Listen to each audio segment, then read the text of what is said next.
quero dizer para vocês que estou encantado com a Uniminuto. Estou encantado com a proposta. Estou encantado com a gente que aqui trabalha. E por isso, não sei o que pode contribuir com vocês, mas vou tentar. Não sei o que vou falar, por exemplo, de AD, quando temos acá a mais grande autoridade de educação à distância no mundo.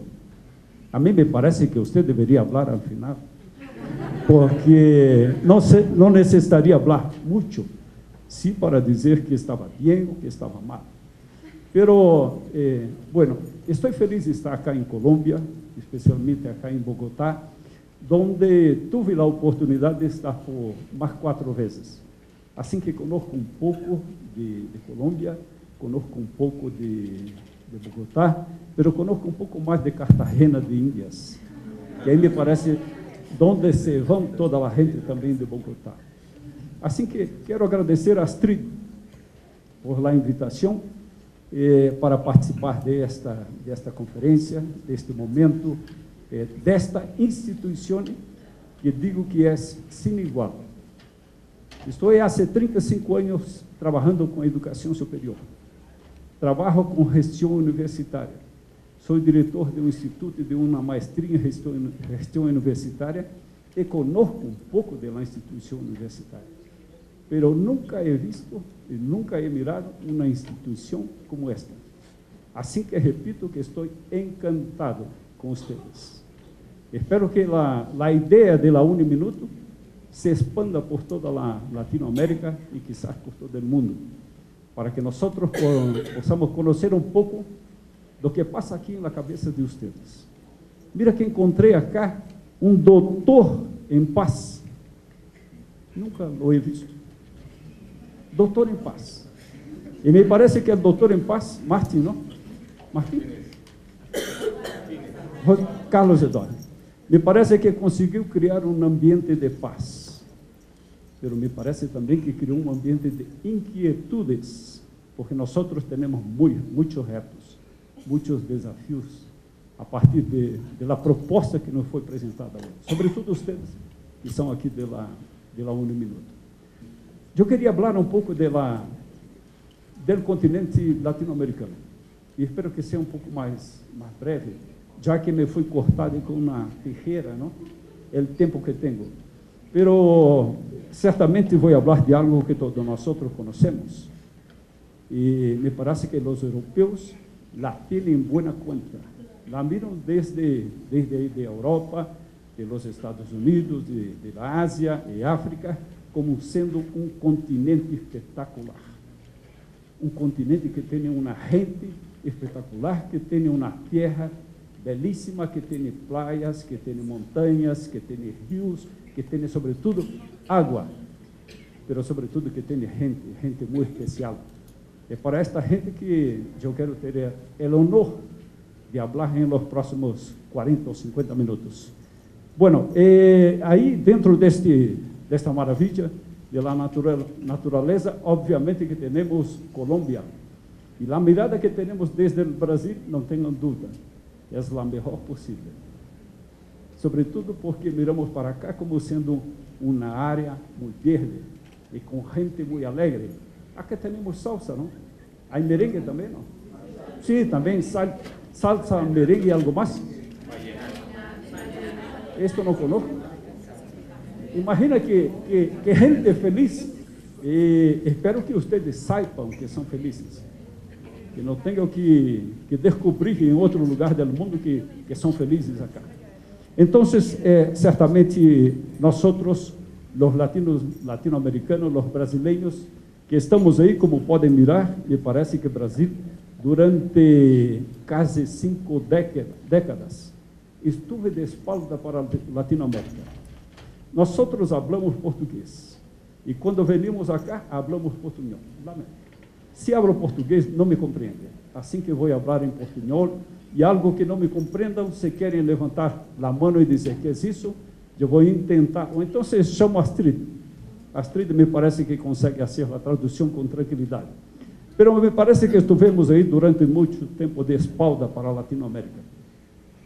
Y me parece que ahora, hace pocos años, yo diría 15, 20 años, el Brasil está mirando un poco más para adentro, está conociendo un poco mejor sus países vecinos, y la Colombia certamente es un país a quien tenemos de mucha cuenta.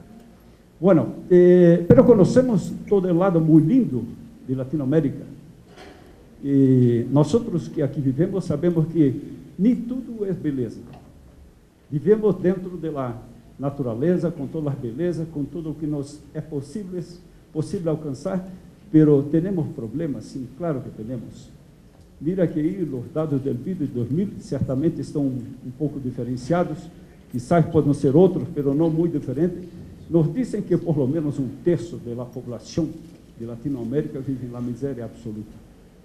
Eu posso falar para vocês que em Brasil, nós, hasta recentemente, teríamos por lo menos 45 milhões de miseráveis. Ou seja, a gente que ganha hasta $1 por dia são considerados os miseráveis. Pero o governo Lula, e aqui não quero fazer propaganda do governo, não tenho pretensões políticas, pero posso dizer para vocês que em 8 anos conseguimos sacar da miséria não menos que 28 milhões de pessoas. Por uma atitude simples, uma beca miserável, pero que permitiu que as pessoas passassem a comer. Assim que hoje não temos mais tantos miseráveis. Continuamos tendo os miseráveis, pero já não são tantos. Por lo menos 28 mil já saíram de aí. Então, a realidade latino-americana é mais ou menos assim. Temos produtos de boa qualidade? Claro que sim. Há empresas que podem concorrer com empresas internacionais, com outros países? Claro que sim. Pero a base da economia latino-americana aún está assim como extrativismo e agropecuária. Eu diria que nós estamos à frente de los commodities. E me parece que agora em todo o mundo os commodities estão crescendo de tal maneira que estamos sendo um pouco favorecidos. Então, essa é um pouco da realidade. Pero me parece que faltam ações estratégicas que, de certa maneira, podem colocar Latinoamérica em processo de competitividade com os países mais emergentes do mundo. Assim que me parece que falta um pouco de tecnologia, infraestrutura e, sobretudo, educação. Poderíamos dizer, então, que temos que cambiar a situação que temos. Há que cambiar, ou, como poderíamos dizer, ou cambiamos, ou padecemos, ou morimos. Então, me parece que neste contexto somos uma região que não é pobre, muito pelo contrário. Hablamos de pobre, rica Latinoamérica, mas me parece que acá nós somos pobres porque não nos faltam recursos. Os recursos nós temos. E há países em Latinoamérica que estão inclusos em uma situação altamente positiva no mundo, no contexto mundial. Eu posso falar um pouco de meu país, por exemplo, que é a 7ª economia do mundo, está caminhando para a 6ª, e digo para vocês que não mais que 5 anos somos a 5ª economia do mundo. Tudo indica que vamos crescendo, e junto com o Brasil, penso que cresce um montão de outros países em Latinoamérica. Bom, pero não aproveitamos nossos principais cérebros. Me parece que aí que estamos exportando o conhecimento, porque não só em Estados Unidos, como em Europa, como em Ásia, em outros países deste planeta, temos os principais cérebros de Latinoamérica involucrados com investigação, ou trabalhando em universidades, ou trabalhando em instituições privadas como grandes empresas. Para ter uma ideia, em Brasil agora estamos mandando para fora algo como 115 mil becas ou becados, alunos de grado, de pré-grado, alunos de maestria, doutorado, que estão saindo do país para fazer uma experiência em outro país. Bueno, se volvem para o Brasil, excelente, sobretudo por a oportunidade que estão tendo. Pero se voltam ao Brasil e depois querem volver para onde estiveram, me parece que temos aí uma exportação de cérebros, e não serão poucos. Imagine lá a dificuldade que temos, que lá a universidade tem de detener os cérebros que vêm de outro país. que tienen posibilidades, que tienen mejores ambientes de trabajo, que tienen muchas posibilidades de crecer. Entonces, cuando vuelven al Brasil, si no estamos preparados para recibirlos, certamente vamos a tener fuga de cerebros en un futuro próximo. Bueno, pero certamente es importante eso. Lo que importa en el momento es que tenemos ahí algo como más de 20 millones de estudiantes en la educación superior. Y a mí me parece que estos más de 20 millones, me parece que 23 millones de personas, son cada uno un potencial de desarrollo extraordinario que tenemos en Latinoamérica. Así que creo que en un futuro muy próximo, nosotros vamos estar, sim, sendo mais competitivos em nível global. Vamos competir com países de alta tecnologia, porque nós acá, certamente, com a formação, com a rede que estamos tendo agora, vamos criar um ambiente propício ao desenvolvimento científico e tecnológico que nos permitirá, sobretudo, competir em nível de igualdade com os outros países. Desculpa, ¿estão me compreendendo? Estou falando muito rápido? Não? ¿Está bem? Gracias. Bueno, ¿cuáles son las alternativas posibles? Eu tenho 3 alternativas. Se perguntar para ustedes, cada me dirá uma alternativa, e tenho certeza que cada deste auditório tem a alternativa para resolver os problemas de Latinoamérica. Já temos Arétio, que está aí mirando-nos desde a Europa e que certamente tem suas propostas para melhorar, para calificar a gente que aqui está. Pero les digo que tenho uma proposição, e a proposição é educação. Eu não consigo mirar outra coisa, senão a ordenação, senão a educação. E continuo na afirmação propondo que a segunda hipótese seria a educação. Uma vez mais, educação, e uma terceira vez que também é educação. E aí quero incluir a educação virtual como possibilidade de permitir a democratização do acesso, quizás a massificação ou a universalização da educação superior em Latinoamérica.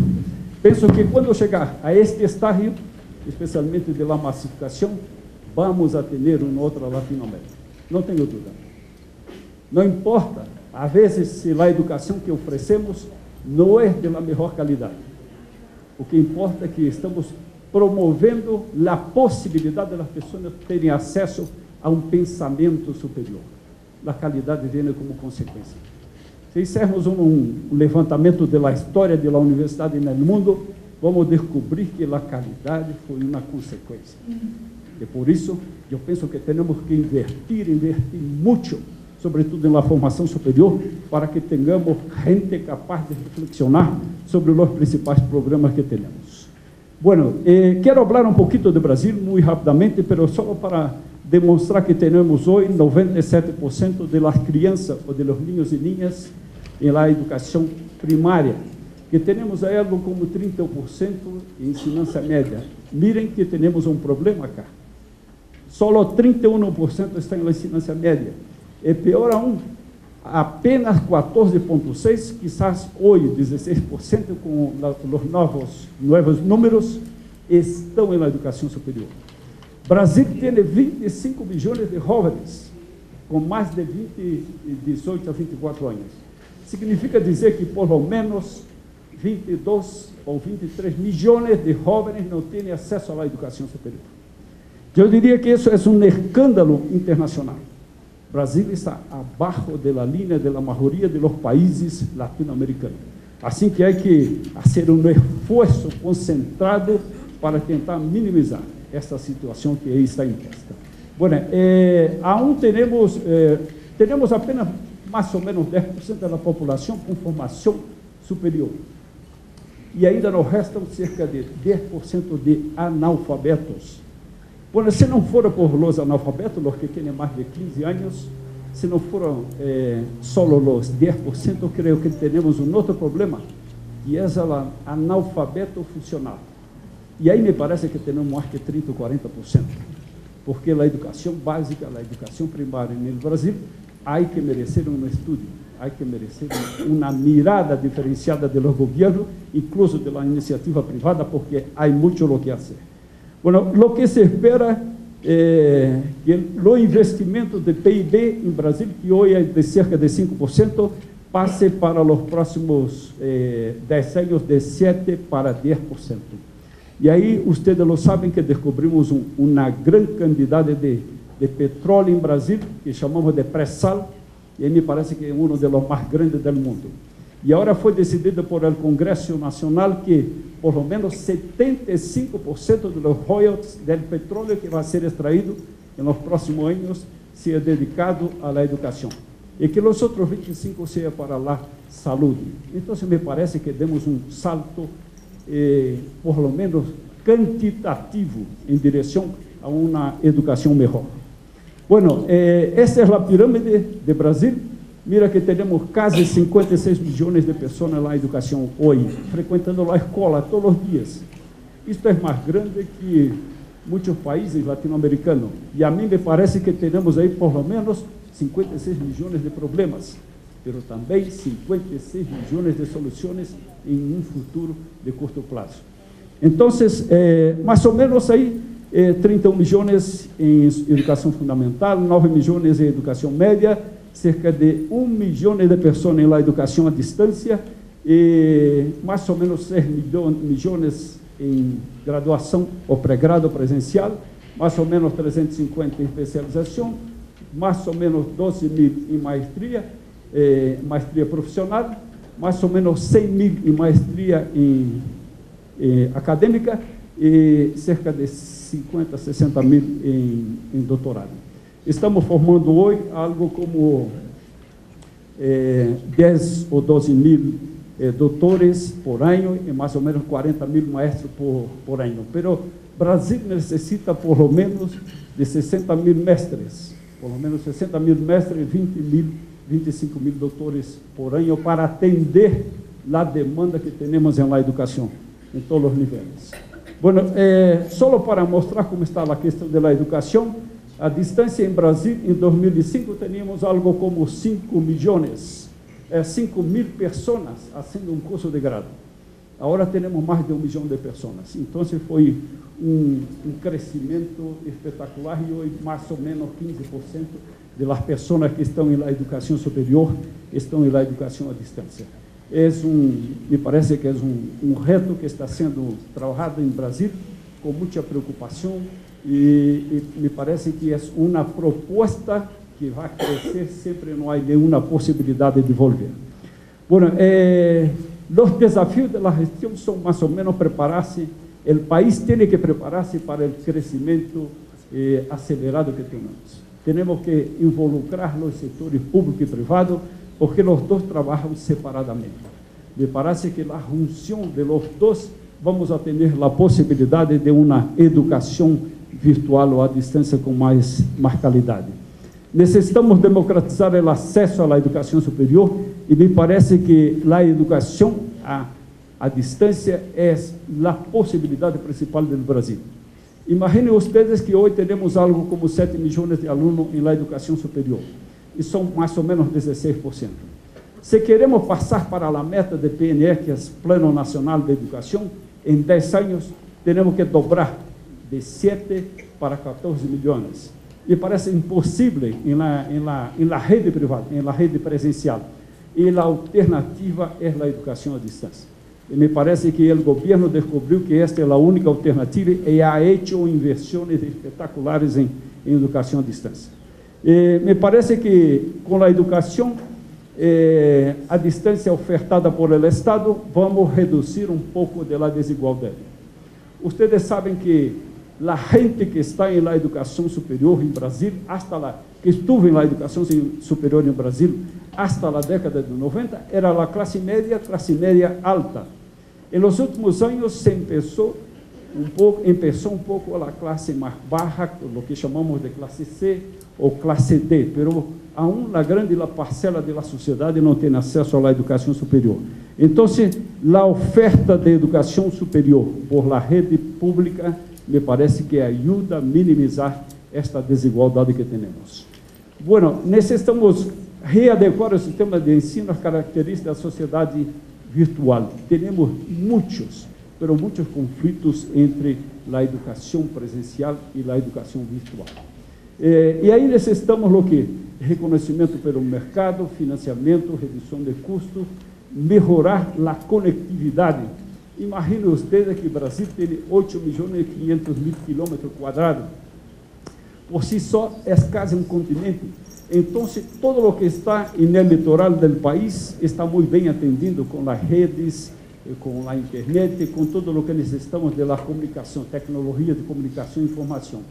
Pero quando se vai para o interior do Brasil, começamos a ter problemas. Então, há que rever essa situação que temos, senão não poderemos atender a gente que está no interior do país. Então, necessitamos incrementar a produção de conteúdos, aprimorar as tecnologias e sistemas, evaluar a avaliação institucional, o que chamamos de meta-avaliação. Me parece que agora a CAPES, sinais que o sistema de avaliação nacional está completando 10 anos, em 2014, e vamos fazer uma meta-avaliação, e aí está sendo meta-evaluado também a educação à distância. Necessitamos diminuir a burocracia analógica. A pesquisa mundial aponta para a virtualização da educação superior à distância. Então, são desafios, são retos que o Brasil tem que enfrentar, que me parece não são muito fáceis. Sobretudo por o tamanho do país, por o quantitativo de pessoas que estão esperando por a possibilidade de acessar a educação, sobretudo a educação superior. Mira que somos quase 200 milhões de pessoas, e cada uma destas tem suas próprias expectativas. Então, temos que incrementar, sobretudo, a investigação e a inovação. E aí me parece que, nesse contexto, a universidade poderá contribuir para melhorar a qualidade de vida das pessoas, sobretudo incrementar o acesso à educação. E aí me parece que há que repensar seu atual modelo. Há que fortalecer o que chamamos de pilares. Nós estamos acostumados com os pilares ensino, pesquisa e investigação da universidade, mas me parece que há algo mais que isso que quero apresentar em la sequência. Então, a universidade necessita enfrentar seus desafios ou retos. E aí me parece que começa com o conflito de los reflexos que tem a universidade tradicional ou universidade convencional com a universidade virtual. Me parece que aí estamos com uma base que poderemos dizer que está sólida no que tange à questão da educação presencial, mesmo que esteja em formação. Me parece que já temos uma base, mas me parece que esta base está arriba de algo um pouco movediço. Não estamos ainda totalmente realizados nessa questão. E aí me parece que temos que colocar pilares nesta base para sustentá-la. E isto passa necessariamente por a questão da ensinança, e a ensinança podemos fazer uma pequena reflexão. A ensinança que temos hoje certamente está totalmente distanciado da realidade. Eu costumo dizer em minhas classes que nós temos aí o que chamamos de um fosso, um cânion, um grande cânion dividindo a universidade da sociedade. As necessidades que tem a universidade e as necessidades que tem a sociedade. As necessidades que tem os alunos, os futuros profissionais, e as necessidades que tem o mercado ou a sociedade que está esperando esta gente. E aí me parece que temos que repensar o modelo que temos acá. Me parece que hoje estamos descendo, a questão da educação presencial cresce radicalmente, ao mesmo tempo que a educação à distância cresce como se fosse um foguete. Um foguete?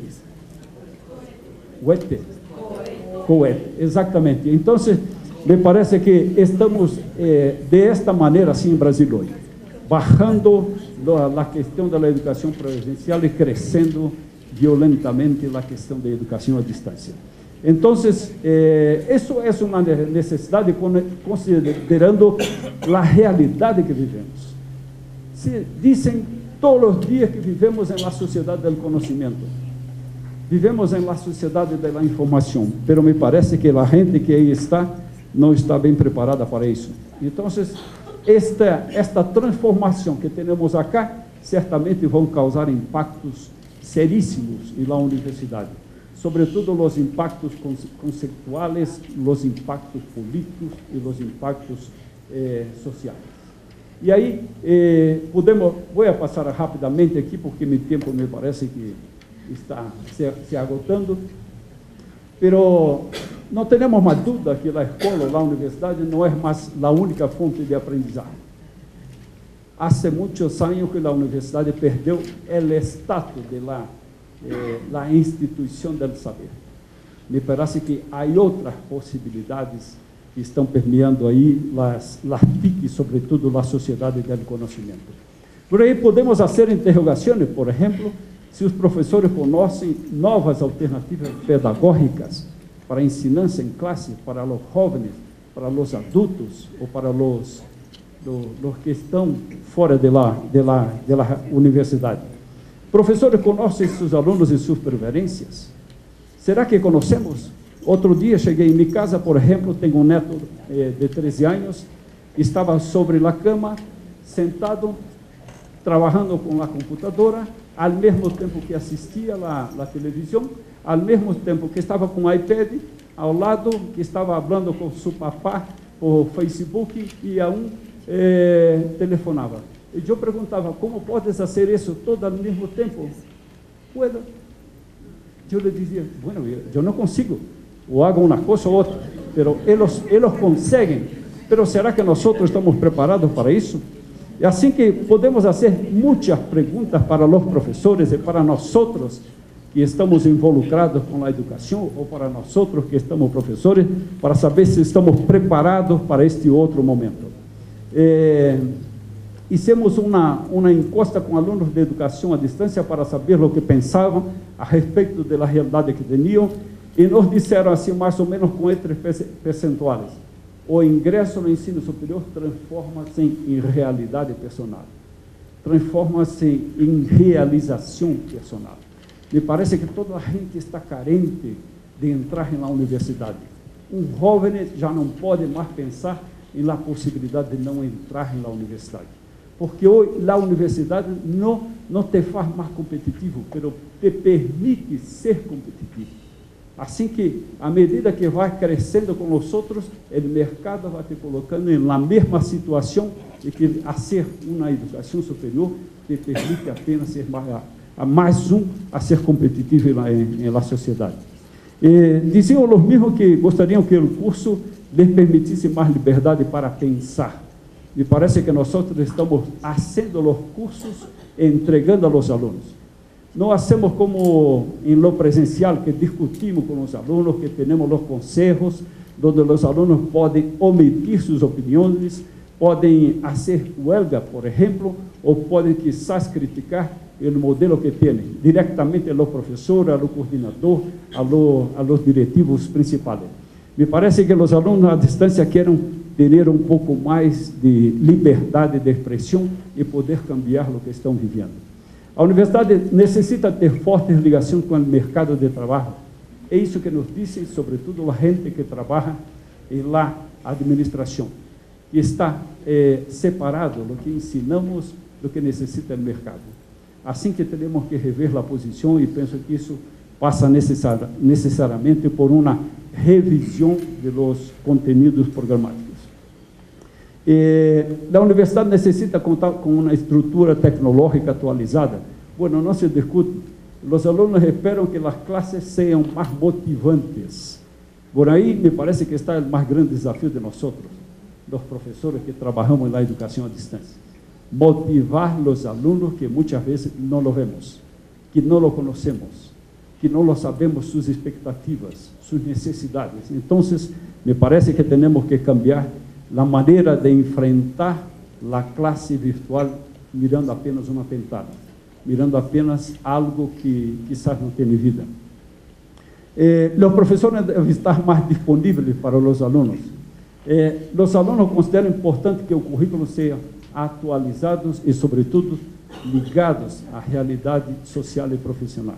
não há como destacar estas duas coisas da realidade que vivem os alunos. Bom, assim que o professor que temos, me parece que hoje está em conflito. Que tipo de professor temos na educação virtual ou à distância e qual tipo de professor que nós necessitamos?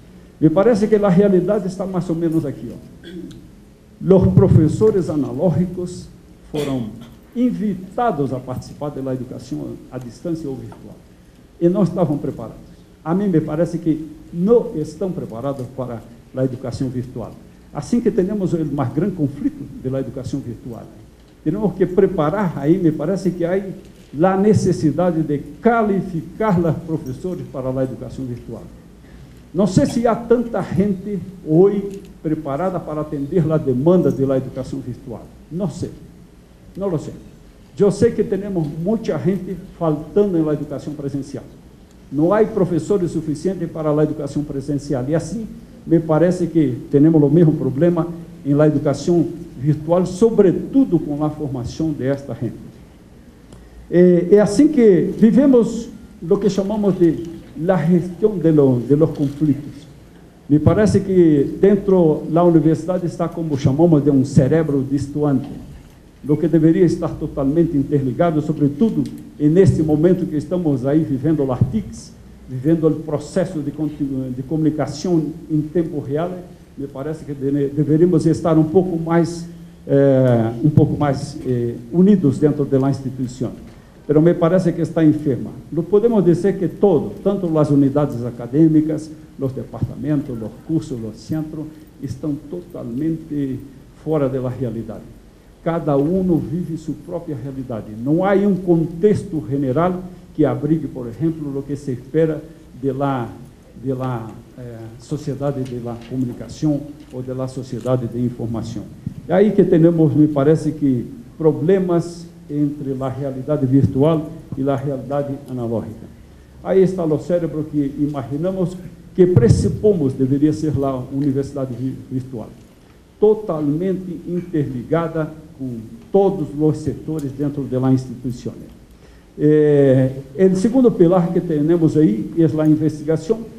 Me parece que esse é dos grandes problemas que temos em Latinoamérica, quizás no mundo, mas acá é visível que temos grandes problemas. Para ter uma ideia, não mais que 1% do PIB são feitos em investimento em ciência e tecnologia. Assim que estamos muito lejos de alguns países, como o Japão, que aplica mais quase 3% de seu PIB. Estados Unidos, algo como 2,8% de um PIB de quase 15 mil milhões de dólares. Assim que são realidades totalmente distintas. E me parece que o mais grande problema aqui está 95% das investigações desenvolvidas dentro dos países latino-americanos são feitas por instituições públicas. Significa que há muito o que fazer por as instituições privadas. Significa que há que cambiar o conceito de investigação em Latinoamérica, porque não se pensa que a indústria, que as empresas têm que se involucrar com o processo. E aí me parece que falta o que chamamos de la triple hélice, a possibilidade do Estado, das empresas e da universidade a ser uma parceria conjunta. Então, há que promover a cooperação interinstitucional, que me parece que é a possibilidade de resolver este problema. Temos que fortalecer o sistema de pós-grado. Me parece que quando as instituições não têm um sistema de pós-grado, podem se caracterizar como sendo repetidores de conhecimento, ou gente que está apenas repassando o conhecimento que outros produzem. Assim me parece que, se não temos um sistema de pós-grado, não temos pesquisa, não temos investigação. E se não temos investigação, me parece que não há criação de novos conhecimentos. E se não temos conhecimento para ofertar para a sociedade, ou para as empresas, ou para o governo, certamente não podemos participar do processo de cooperação e não há certamente incentivo ao que chamamos de competitividade local e global. Como que a universidade vai contribuir com o Estado, com a nação, quando não está preparada para desenvolver nuevas investigaciones. Entonces, si no hay nada de eso, me parece que no hay innovación. La innovación que tenemos es la innovación creada por los españoles, por los norteamericanos, por los chinos, por los japoneses y toda la otra gente que está muy involucrada con innovación. El tercero pilar me parece que es uno que ustedes hacen muy bien acá en un minuto. Me parece que están más preparados. Enquanto nosotros estamos sendo invitados, me parece que a maioria das universidades latino-americanas estão sendo invitadas a participar deste processo, me parece que a UNO está sendo muito bem. Assim que me parece que não necessita ser intimada ou intimidada, porque está sendo um bom trabalho. E me gusta muito a ideia de Muhammad Yunus, Prêmio Nobel de la Paz, quando conheceu o entorno da universidade e a miséria que estava. Quando saí de dentro de los espaços maravilhosos da universidade, fui conhecer o que ocorria fora dela. E descobriu que a universidade tem que escutar como se diz barulho? Zumbido? O sonido que vem de las populações vizinhas. Ou seja, a universidade tem que estar atenta às necessidades da sociedade. Então, me parece que esta mesma universidade, e aí me parece que há uma responsabilidade especial do reitor ou de los gestores desta universidade, que tem que abrir espaço para construir o que chamamos de puentes. Temos que derribar a fronteira, a universidade há que deixar-se conhecer. Costuma-se dizer que a universidade é uma isla de excelência, que está em uma torre de marfim, que está em uma redoma de vidro. Me parece que isso é coisa do passado.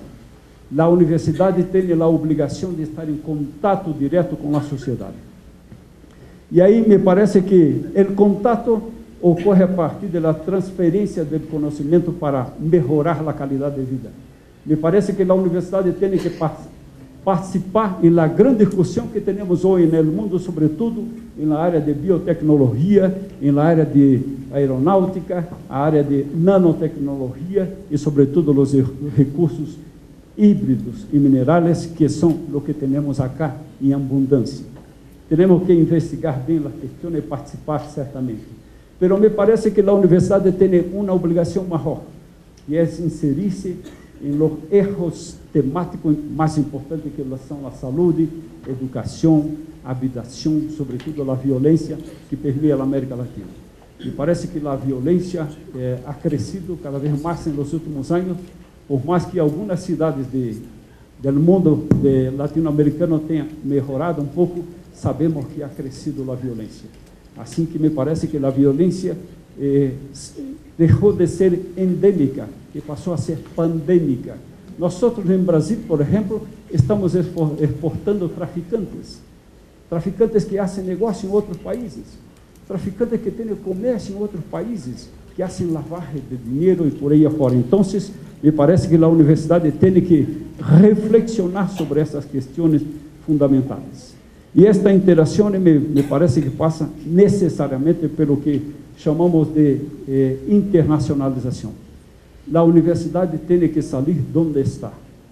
Não se pode mais quedar ubicada em um local. A universidade hoje existe para o mundo, não para a região onde está ubicada. A UNO tem que sair das fronteiras de Bogotá, tem que sair das fronteiras de Colômbia, expandir sua ideia maravilhosa para a Latinoamérica. Me parece que vocês têm uma contribuição fantástica para dar à Latinoamérica, assim que tem que romper as fronteiras, tem que preparar-se para difundir a marca UNO, por exemplo. Há que fazê-lo especialmente entre os países vizinhos. Penso que em Brasil temos que conhecer melhor a proposta de vocês. Queremos conhecer. Eu não conheço nenhuma instituição em Brasil que tenha uma proposta igual a da UNO. Assim que me parece que é uma proposta que um modelo de universidade que quando romper as fronteiras que temos acá, me parece que vai se criar como uma possibilidade diferenciada de universidade. Há que incrementar certamente a cooperação científica em todo o mundo, há que promover a mobilidade bilateral, e aí me parece que isso é algo muito importante.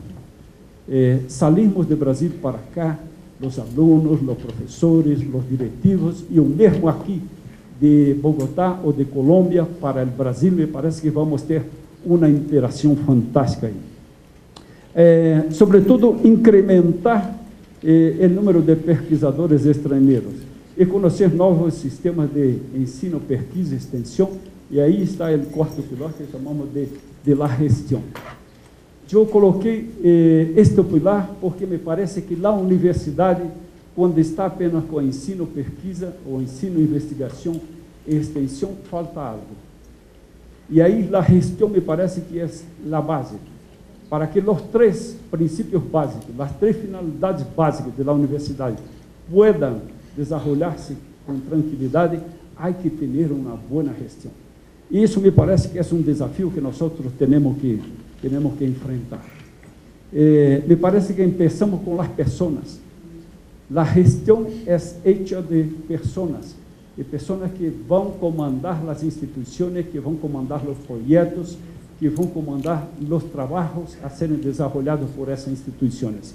Assim me parece que temos que rever o que chamamos de modelos mentais, rever os preconceitos ou ideias preconcebidas que nós temos a respeito da função principal da universidade. Me parece que temos que rever o atual modelo que temos de dirigentes universitários, por exemplo. Em Brasil, eu não sei como está acá em Colômbia, não sei como está agora em Espanha, pero normalmente se saca os melhores professores de classe para ser diretivos. Imagina-se que se eres um bom professor, eres também um bom diretivo. Bueno, nós sabemos os resultados que isto implica. Nem sempre o bom professor se torna um bom diretivo. E não raramente perdemos o bom professor e também não ganhamos um bom diretivo. É assim que perdemos os dois. Perdemos duas vezes, então. Então, me parece que há que invertir, sobretudo na área que chamamos de gestão universitária, em la formação profissional deste que vai trabalhar em la instituição. E me parece que a ideia de planear não pode estar alejada da universidade. Costuma-se dizer que planeamento é coisa de empresa privada, é coisa de indústria, mas a universidade é uma organização e, como tanto, tem que ser planeada, tem que ser pensada. Há que se pensar no futuro, sobretudo na universidade, há que pensar o futuro a partir da mirada que tem acá. Temos que mirar o futuro, certamente, sem nos olvidarmos da realidade que temos, mas temos que pensar, temos que profissionalizar a gestão. Todos nós conhecemos o que chamamos de chá, a ideia de conhecimento, habilidades e atitudes. A mim me parece que para a educação superior temos que acrescentar algo mais, que eu diria que é a honestidade e a responsabilidade. Me parece que não deveríamos discutir isto dentro da universidade, sobretudo da questão da ética, a questão do compromisso das pessoas com as instituições que estão aí a serviço da sociedade. Então, pero me parece que é uma competência fundamental para o diretivo institucional, a honestidade com responsabilidade. Bueno, Arete eu falava de la quantidade de competência que os professores teriam que ter. Eu digo que os professores, acá não las coloquei todas, é claro, pero me parece que nós, os diretivos institucionais, temos que ser como semideuses ou dioses. Temos que conhecer um pouco de tudo, temos que ser psicólogos, temos que ser médicos, temos que ser abogados, engenheiros, temos que ser pedagogos. Tudo o que vem na cabeça de vocês, me parece que os diretivos universitários têm que ser. E aí me parece que este ser humano não existe. Sobretudo, me parece, e aí já estou finalizando, me parece que este reitor, este gestor ou diretivo universitário, há que ter algumas competências fundamentais, como, por exemplo, saber resistir à sedução do poder e do mercado. Bueno, vocês conhecem a história de Ulisses. y ahí lo coloqué amarrado al mastro de su barco para que no fuera sacado de ahí por las mujeres del mar que cantaban para él, las sereias, la gente que tenía una capacidad increíble de sacar los hombres de dentro del barco y los mataba. Entonces, que hizo Ulises como un grande administrador, como un grande líder, colocó en la cabeza de sus hombres una protección de que no pudiera escuchar las sereias. Y así le pidió que lo amarrase, porque no podría sair de su base, de su sustentáculo, que era el barco. E assim conseguiram passar por aí, e me parece que os diretivos, que estão assim preparados para não se sentir ameaçados por lo canto que viene del mercado, me parece que esses são os mais perenes. Estes são os que vão se quedar por mais tempo. Estes são os que vão ser melhor por la instituição. Eu penso que a universidade não pode estar alejada do processo da sociedade ou do mercado, mas a universidade não pode ser como um barco que sai no oceano livre e que um vento toca para um lado, outro vento toca para o outro, e assim que pode inclusive afundar. Então, me parece que os diretivos há que ter na mão o leme, a direção exata onde deve ir. Então, me parece também que uma das funções principais de los directivos está em la política e administração. Me parece que a maioria de nós que somos directivos institucionais estamos muito amarrados à questão administrativa e não raramente nos olvidamos da questão política. Me parece que os dois caminham juntos. Não podemos olvidar de uma coisa nem de outra. Há que estar concatenado, há que estar unido. O diretivo tem que conhecer suas funções, tem que fazê-las muito bem, nem que seja por empowerment, que tenha que delegar atividades, mas tem que estar muito preocupado com as questões políticas. Não se pode olvidar das coisas que estão ocorrendo fora das instituições. Então, me parece que para finalizar, aí construímos nossa universidade e agora já tem sim dos seus principais desafios. Me parece que o principal desafio é construir uma universidade comprometida com o social. Uma universidade que pueda cada vez mais formar cidadãos profissionais, cidadãos éticos e, sobretudo, responsáveis. Formar profissionais que tenham, sobretudo, uma visão humanística, que possam fazer com que a universidade tenha uma razão de sua existência. A mim me parece que a razão principal da universidade é a sociedade. Criar o que esperamos que seja o bem-estar social. Criar um ambiente que permita com que as pessoas sejam, sobretudo, mais felizes. E aí está, me parece que a figura do gestor universitário está preparado para essa construção. Se preparar para essa construção de um novo mundo. E, sobretudo, me parece que a universidade tem também a missão de erradicar a miséria no mundo. E aí, deixo para vocês uma invitação para acabar. Uma invitação para acabar definitivamente com a miséria do Brasil ou para poner os outros que estavam bem na miséria absoluta. Assim que se vocês não se vão à Copa, me parece que temos aí uma deuda de mais ou menos. Espero que sim, espero que nós ganemos. Bueno, então espero todos vocês em Brasília. Graças.